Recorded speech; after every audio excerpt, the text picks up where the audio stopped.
Once upon a time, in a beautiful kingdom, there lived a kind and humble man named Shankar. He worked as a water carrier and was loved by everyone in the village because he was always cheerful and ready to help others. Every day, Shankar carried water from the river to people's homes, always greeting everyone with a warm smile and kind words. His happiness spread to others, and people admired how content he was, even though he lived a simple life. One day, news of Shankar's kindness reached the king. Curious to meet him, the king sent his minister to bring Shankar to the palace. When Shankar arrived, the king said, "I have heard about your good nature and hard work. From now on, you will serve in my palace, bringing water for me and my guests." Shankar was overjoyed.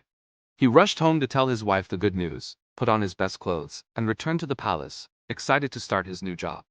As days passed, Shankar's cheerful personality and fun stories made him a favorite among the king's guests. Even the king enjoyed his company and often called him to share stories and jokes. However, the minister grew jealous.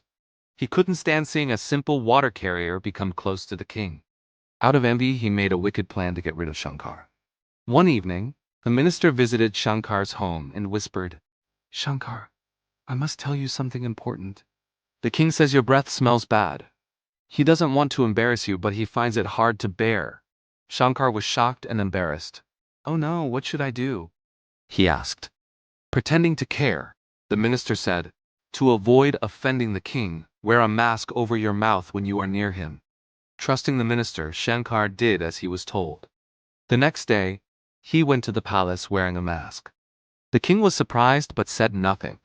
Days went by and Shankar continued wearing the mask, never questioning the minister's words.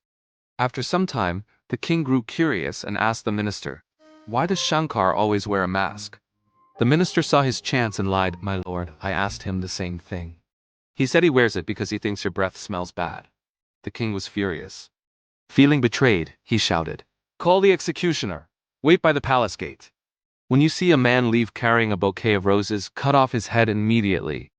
The next day, Shankar came as usual, still wearing his mask and serving everyone kindly. The king, pleased with him, gave him a bouquet of roses as a reward. As Shankar left the palace, the jealous minister stopped him and asked, "Who gave you those roses?" "The king," Shankar replied happily. "He said it's a gift for my good work." Blinded by pride, the minister snatched the bouquet and said, "I deserve this more than you." And he walked proudly toward the palace gate. The executioner, following the king's order, saw the man with the roses and carried out the command without realizing it was the minister. The next morning, Shankar came to the palace as usual. The king was shocked. "Shankar, you're alive?" he exclaimed. "Tell me, why do you always wear that mask?" Shankar, still unaware of the lie, humbly said, "My lord, the minister told me you thought my breath smelled bad, so I wore this mask to not bother you." The king's eyes widened as he realized the truth. "And what happened to the roses I gave you?" he asked. "The minister took them from me," Shankar said simply. "He said he deserved them more." The king laughed loudly and said, "Indeed, he did deserve those roses more than you." Then he took off Shankar's mask and said, "You have always been honest and kind. From today, you will not just be a water carrier. You will be my royal storyteller." Shankar's kindness and patience had won over lies and jealousy. Moral of the story: those who try to harm others out of jealousy often trap themselves instead.